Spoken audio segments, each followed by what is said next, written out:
So, when you're going through the first year of divorce, support is not a luxury, it's a necessity.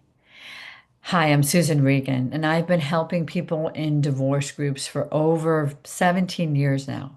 And what I've learned is that people who come together to heal actually heal. There may be things in the group that are talked about that you never even thought about, but it spurs a deeper level of healing within you because you're getting to actually hear how people progress, move forward, connect, deal with stuff. It's hard to talk about feelings. It's hard to be exposing some of the rawest information and time of your life, but it is going to be the one thing that shortens this process of pain. So I welcome you into my first year of divorce group. It's a co-ed group. It runs weekly. Get in touch with me. Let's have a conversation. Let's see if this is the right kind of support for you, and let's get started.